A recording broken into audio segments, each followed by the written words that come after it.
back to Beyond the Hedges. I'm your host, David Mansuri, and today we're talking about how rice research can be leveraged for commercial and business innovation, and look specifically at how engineering solutions can tackle carbon emissions. Our guests today are Bryan Guido Hassin and Dr. Haotian Wang. Bryan is an entrepreneur and CEO of Dexmat, a rice spinout, where he's leading the scale-up of carbon-negative materials to render steel, aluminum, and copper obsolete and achieve gigatons of impact. Prior to Dexmat, Bryan was co-founder and CEO of Third Derivative, the world's largest climate tech innovation ecosystem. Bryan earned his undergraduate and graduate degrees in computer science and electrical engineering at Rice, where he played football for the Owls and was president of Lovett College. Bryan has previously served as president of the Association of Rice Alumni and president of Rice Engineering Alumni. He's currently serving on the Engineering Advisory Board for the George R. Brown School of Engineering and Computing. Dr. Haotian Wang is an associate professor in the Department of Chemical and Biomolecular Engineering at Rice. He obtained his PhD degree in the Department of Applied Physics at Stanford University and his Bachelor of Science in Physics at the University of Science and Technology of China. Dr. Wang's research excellence is underscored by numerous accolades, and this year he was awarded the 2025 Norman Hackerman Award in Chemical Research for his exceptionally creative research on carbon dioxide electrochemistry. He's filed over 10 patents, published in Nature, Science, and several nature-friendly journals, and has been designated a highly cited researcher every year since 2018. His groundbreaking work enables sustainable energy solutions by leveraging the catalyst electrolyte interface to efficiently capture and convert CO2 into high-value chemicals and fuels. He's the co-founder of Solidec, carbon capture and chemicals and fuels production company. Brian and Haotian, thanks so much for being with us today. Really excited about this conversation. All right, so I want to jump right in and ask you both to share a little bit about your educational background, your interest, and then really how you got to the work that you're doing today. Brian, I'll start with you. Talk about how you went from a student at Rice to the work in nanotechnology and all the other things that you're doing today. Yeah, so I have 3 degrees from Rice, but none of them are in advanced nanomaterials or nanochemistry. My degrees were in computer science, electrical engineering. But at Rice, you learn a lot about how to apply first principles, how to think broadly, how to solve problems. And my early career was really focused on entrepreneurship. I was caught up in the zeitgeist of the dot-com era. But fortunately, pretty early in my career, I was inspired by one of Rice's Nobel laureates, Rick Smalley, to really focus my entrepreneurial efforts on energy and climate. His argument was that if you took the top 10 challenges facing humanity for the next century, if you could solve energy, you could kind of get the solutions to the rest of the challenges for free. And I found that really inspiring. So I really focused my entrepreneurial efforts on, I would say, energy and climate, building a more kind of positive energy world. Some succeeded, some failed. But after a little while, I started recognizing that my success rate was actually higher in my software ventures than my kind of hard tech or deep tech ventures as I pushed into those. So I took a bit of a sabbatical a few years ago and built an organization called Third Derivative, which rapidly became the world's largest climate tech innovation ecosystem. We mobilized more than $2.5 billion into more than 200 kind of deep tech startups. But that was really neat because we were looking at thousands of deals every year, trying to really help accelerate the process of commercializing, deploying, and scaling up impactful climate solutions, many of which were kind of languishing, in the labs at universities or national labs.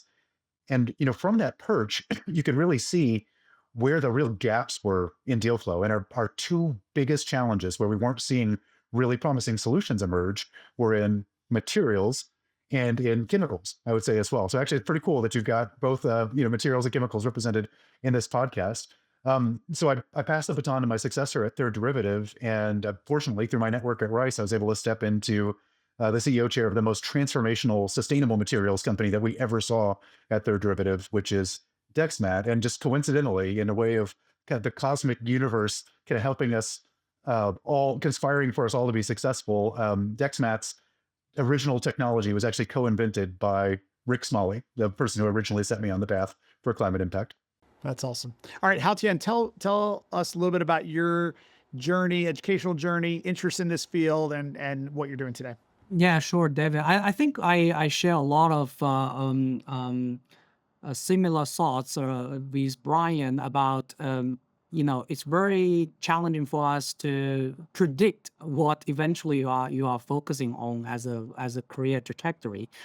In fact, when I was an undergrad student, I majored in physics. And to be more specific, it's called condensed matter physics. It's like a terminology that has been very far away from me right now. The research topics when I was undergraduate student was about quantum information and quantum computing. A very interesting topic so far. But then when I get admitted to Stanford as a PhD student, I was still admitted by applied physics because my original interest is still in physics and quantum information. The good thing in Stanford PhD program is they allow, I think the RISE does the same thing, is allow their graduate student to reach out to any type of faculty that you want to work with during your PhD studies.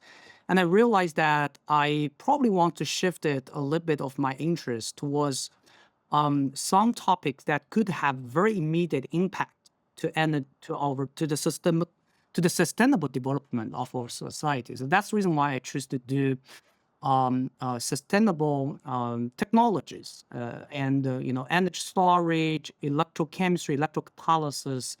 I went into a material science department lab and started my PhD studies over there. Now, after that, I went to Harvard University, established my independent lab space over there, and established my mini group. We call that a role and fellowship position. That I have a small lab space and a few postdocs to work with me. Established some of my early trajectory of independent research in the electrocatalysis field. And then I moved to Rice University to really expand my research scopes in electrochemical engineering and manufacturing of chemical fuels in a sustainable way. And now, after a few years at Rice, I'm now challenging myself of again, a new area is entrepreneurship. Like we want innovations from the lab to see if that can work out of the lab and broadly impact our society. So we co-founded Solidec, and we'll see how far we can go. That's awesome. All right, Brian, I want to talk a little bit more about the actual materials and work you're doing at Dexmat. So you're looking at replacing steel, copper, aluminum with carbon negative materials. Share a little bit more about that work. You mentioned obviously your sort of inspiration at Rice a bit in this field, but why are you so interested in carbon, clean tech? Like, how did this sort of get to be something that you're really focused on? Yeah, so as I said, it really came to my attention when I was running Third Derivative that there was a tremendous gap and challenge. And of course, to an entrepreneur, a gap and a challenge looks like an opportunity. So modern society, let's say, is built on metals, right? And billions of tons of metals every year produced. But they're problematic in a number of ways. The obvious way is that they contribute tremendous amounts of greenhouse gas emissions. More than 8% of human emissions every year. They require huge amounts of energy. More than 12% of all energy produced on Earth every year is used to produce metals. So that's because it's thermodynamically fundamentally inefficient to produce metals. We take tons of rocks and we use high heat and reduce them down and process them into just kilograms of usable materials. Now, there are a number of interesting pathways to try to decarbonize these materials value chains. So you probably heard of like green steel, for example, which uses green hydrogen that's produced with renewable energy. I'm skeptical of how much impact those pathways will ever have. Producing green steel it's very expensive. There are some significant practical limitations on how much we can ever really scale it. So I'm not sure how much green steel we'll ever really have. And even if we had all the green steel in the world, it still produces, outside of the greenhouse gases, noxious air pollution, toxic liquid waste. I mean, all these things that actually make it kind of laughable to call something green. And then outside of steel, metals are also increasingly in the bottleneck. Conductive metals like copper as we electrify everything that can be easily electrified, as we should, as we continue to invest in and scale up digitization and AI, conductive materials become more and more important. So I'll say when you look at the problem space, as I say, I became very skeptical that just kind of making tweaks to the fundamentals would be very effective. But yeah, say at Bryce, we learned to go back to first principles and really think about expanding the solution space. So not focusing so much on the materials that we already have, but on the properties that we need to run society. And there, it becomes evident that carbon is, really holds a lot of answers for us. Carbon's an amazing molecule, right? It's in different allotropes. It can be graphite, some of the softest stuff on Earth, or it can be diamond, some of the hardest stuff on Earth. And actually, when engineered at the nano scale, which things that were first developed at Rice decades ago, we can produce the strongest, lightest, most sustainable, most cost-effective conductors on Earth, and that's Dexmat's product, Galhorn, and it's amazing because it's produced not by combusting carbon like other metals, but actually by capturing carbon and embodying it indefinitely. All right, and then Haotian, I want to ask you to actually describe, if you can, in a 101 level way, right? If you were teaching a class of students who did not know much about the field of research that you are in, to just share a little bit about what your research actually is at Rice. Talk about what you're studying. I know it's obviously focused on decarbonizing chemicals and fuels, but what does that work actually look like? And you sort of kind of mentioned this a bit ago, but how then is your research beginning to inform and connect to business and commercial ventures? Talk us through sort of that connection. So yeah, sure, David. Similar to the metal materials, like Brian mentioned, that cause a lot of the CO2 emissions, a lot of chemicals that we are currently manufacturing during the manufacturing process is a lot of CO2 emissions during that process. So for hydrogen alone itself, every year we produce about 1 gigaton of CO2 during that process. And to give you a reference, every year our global concrete production is only 4 gigaton. That includes all the new buildings, constructions, bridges, and roads, and so on. But manufacturing hydrogen itself is 1 gigaton. Very huge amount of CO2 emissions.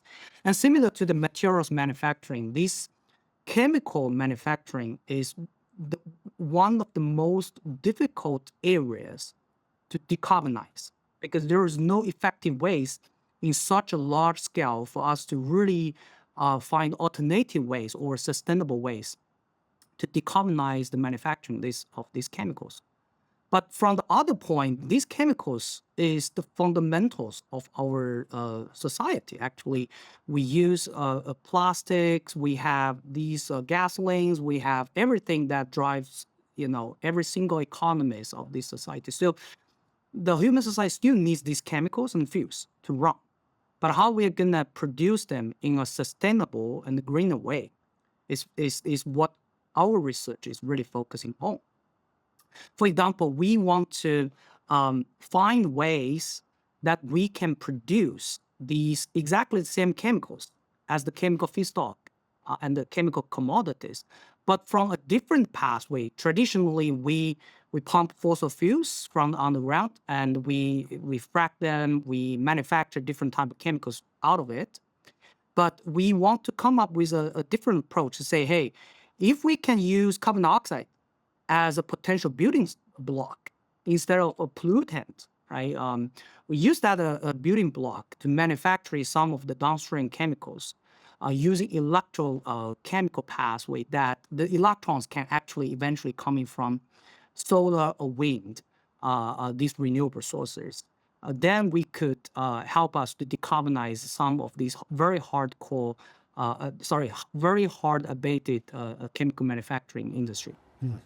And then talk about how you take that research, the research you're doing at Rice, into the commercial world. Is that hard? How do you do that? How do you build partnerships with folks like Brian who are working on the commercial side? Walk us through what that looks like for you.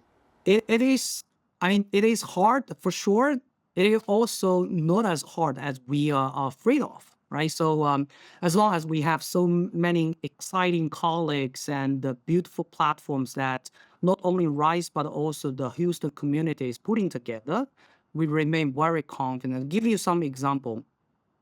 When we started this type of research back in Rice, like 5-6 years ago, we invented some of these electrochemical reactors that shows promising performance to and also techno-economic analysis suggested some of the promising commercialization value in it. Of course, before you really want this technology to take off out of your lab, you have to do a lot of TRL level development. Until some certain stages, we have a very relatively mature supply, relatively mature chains for you to work with different collaborators to really help you to commercialize the technology. For example, when you have good students, when you have very talented students, they are passionate about entrepreneurship. Rice University has different entrepreneurship programs to help them to cultivate them with entrepreneurship mindset. And we recently, 2 years ago, Rice University also set up the Office of Innovation, providing all necessary resources to help you to incubating that idea into a more commercially relevant size reactors.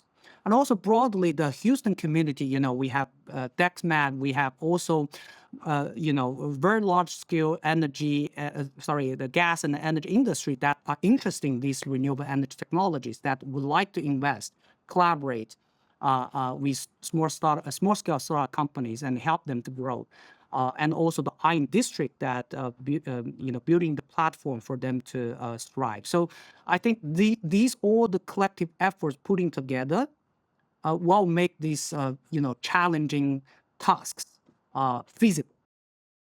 And then Brian, from your perspective, so Haotian talked about perhaps how the research gets pushed out. How do you think about as an entrepreneur taking the research and then pulling it into the real world? I mean, talk specifically and maybe at a very granular level about what that actually looks like. How do you partner with a researcher and then pull out that research and innovation into a way in which it can be commercialized? Yeah, it's not easy. Right? Let's say if it were easy, everyone would be doing it, right? There's this expression that it takes a village to grow a startup, and it's very true, right? Commercializing, deploying, scaling up a startup is very much a team sport, not an individual sport. And most startups we think of as facing kind of a valley of death somewhere along their path to success. But in climate tech startups specifically, or maybe deep tech startups more generally, we actually think of 4 distinct valleys of death. Like the first one is you got to get it out of the lab and into the commercialization kind of pathway. And once you do that, we've got to get it initially funded. You've got to build a proof of concept. After that, we've got to be able to really start kind of developing markets and demonstrating that there's a significant kind of commercial case for it. And after that, we've really got to scale it up. And each of those require different sets of resources, different flavors of capital, different partners kind of along the way.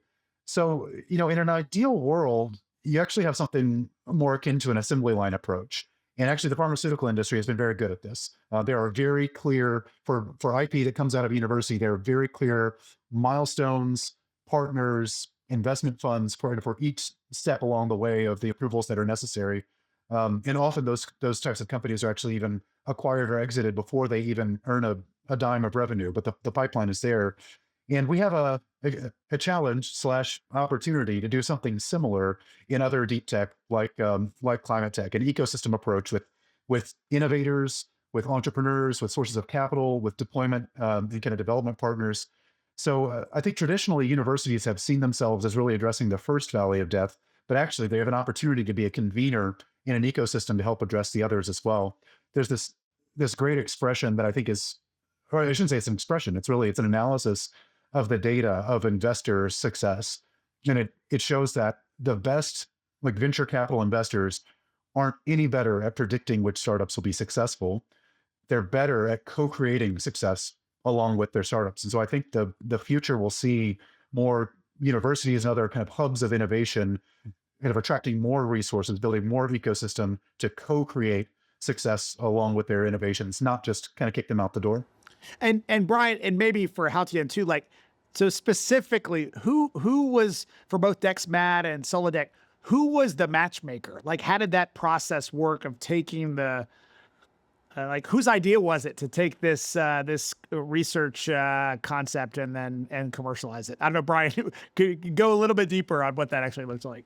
Yeah, mine was very serendipitous, and so you wouldn't call it a scalable model that you could assume could translate out. However, there are opportunities to create what we call structured serendipity to kind of increase the collision rate of this type of serendipity. So previously in my career, I took a bit of a sabbatical, and I spent a year as Rice's inaugural entrepreneur in residence, where one of my roles was to help faculty, postdocs, PhDs, even undergrads, kind of spin out startups. And Dexmat was one of the companies that came out of that work.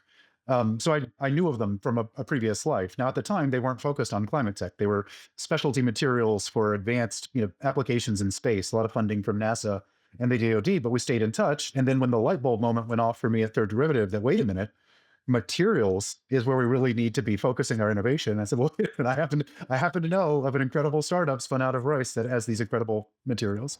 And then Haotian, talk about Solidec. How did that matchmaking happen?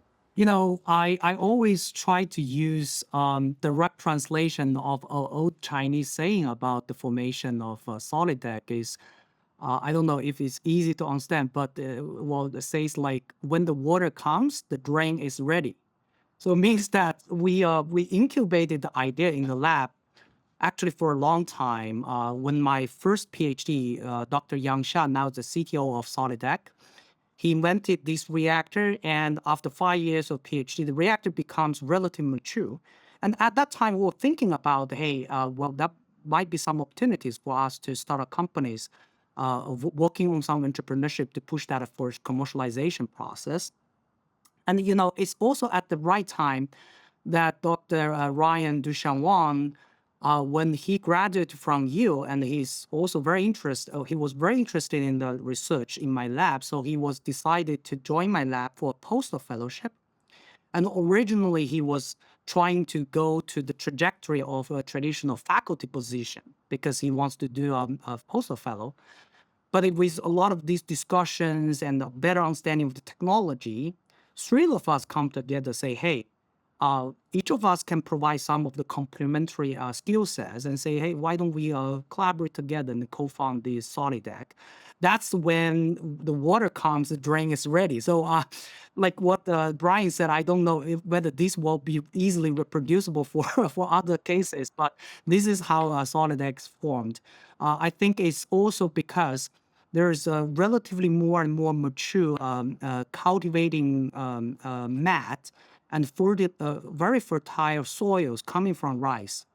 With the installations, the Office of Innovation, with some of the entrepreneurship programs installed, Ryan the Young benefits so much, as well as me, from these programs. And then they learned a lot, even before Solidec, completely spin out of rice.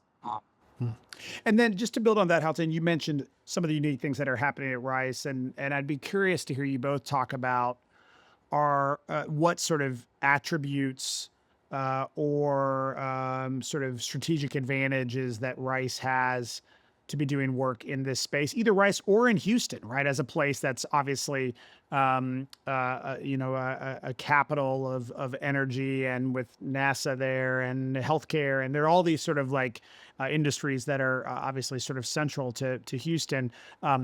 Yeah, just talk a little bit about how some of these attributes that either Rice or Houston have sort of feed into the work that you're doing. Yeah, I definitely think Rice has very strategic advantages in incubating energy and sustainability ideas and make them into a very sizable footprint. That's not only because of the capital of the energy capital of the world of Houston. We have direct dialogues with a lot of these gas and oil industry that also pushing forward for their sustainable goals. We will be able to, as researchers, we'll be able to have first-hand information of what is needed in the market, right? Some of them is very immediate questions we have to address, But some of them is questions that we can gradually address from a fundamental standpoint, and you can incubate the next generation's technologies to fully address these challenges in the industry. So I think that's the a very unique part of Rice University sitting in the center of Houston that can benefit from the collaboration dialogue with industry. Brian, thoughts on that too? Yeah, I would build on that and just say that something that Houston has that other innovation ecosystems don't is all of the world's largest energy companies within a stone's throw away. So Rice has this incredible privilege and opportunity of being the premier research institution sitting right there at the epicenter. And these are the types of technologies that are going to solve energy and industry and aerospace and medicine. These are not technologies that you can just distribute out via an app store. I mean, these are technologies that really have to be deployed and scaled up. And so the expertise, the capital, I would say both financial capital and human capital that these energy companies provide, I think is an enormous advantage in a place like Houston. Also, it's an incredibly inexpensive place relative to many other innovation centers in the world. So a great place for building a startup. So I want to ask one more question to both of you, and then we'll shift to our lightning round that we do in each episode. But this is perhaps a bit of a kind of I don't know, existential question maybe, and that's that you both are working on in some ways sort of trading impact on carbon and turning it into profit at the end of the day. And what you're working on ultimately is about building a business and commercializing, products that come out of the research lab. And I'm curious is it possible to do both, right? Is it possible to have this, sort of focus on profit and building a business, building a successful business, while at the same time having a really meaningful impact on climate and emerging sort of clean technologies. So that's a bit of a, I don't know, existential question, but would be curious about your thoughts on it. I mean, I would say it's not only possible, it's necessary.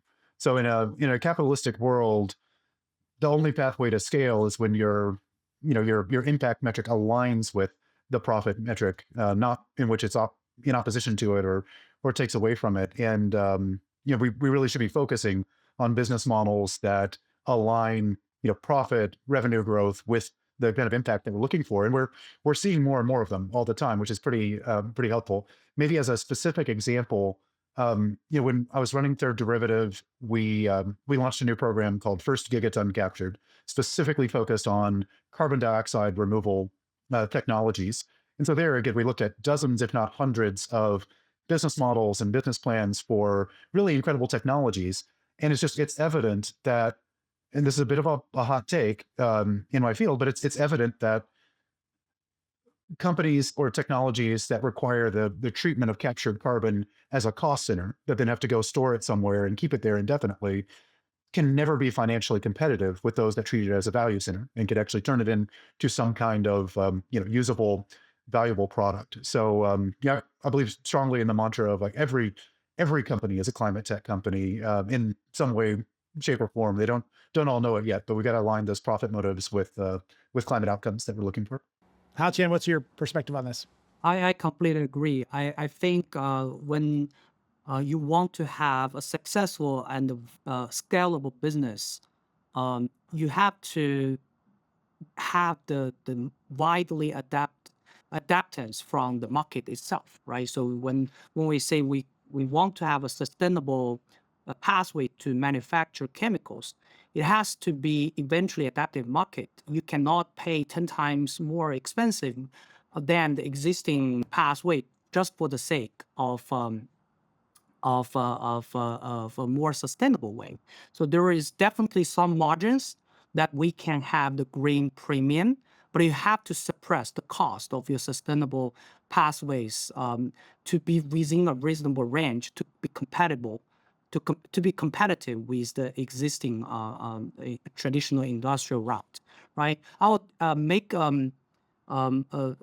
an example here. For example, there's a potential business interest. It's electrochemical in manufacturing chemicals on site.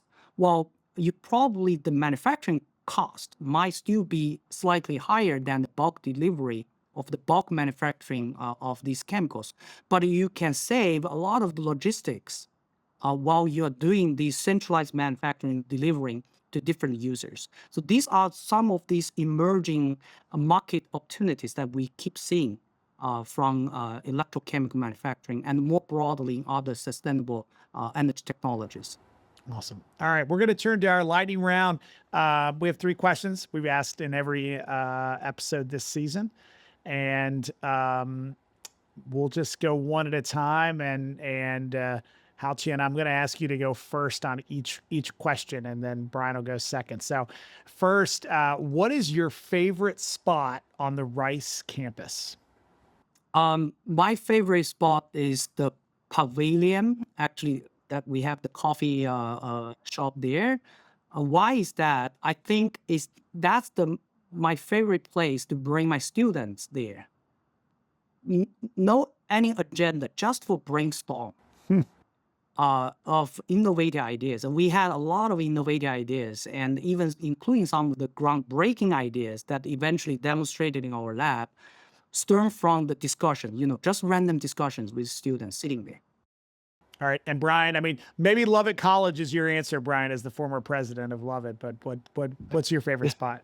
It's hard ever to point at such an ugly building like Levin College and say it's my favorite spot on campus. It's certainly, I would say, it's my most sentimental spot on campus. I met my now life partner there, but I would go with actually historic Rice Stadium, the football stadium, which was an incredible feat of engineering at the time. They put it up in just months. This massive facility. I shed blood, sweat, and tears there myself when I played football at Rice. But probably most pointedly, it's the site of JFK's famous moon speech, which is just the most inspirational speech I've ever heard. And I look back to a lot when thinking about, that was a literal moonshot. Here we're talking about climate tech moonshots. Yeah, great. All right, Haotian, what's the best book you've read recently? In the recent months, I'm fortunate that I didn't continue to read that book, but the one that I read about 30% is called The Three Body Problem. That's a Chinese writer.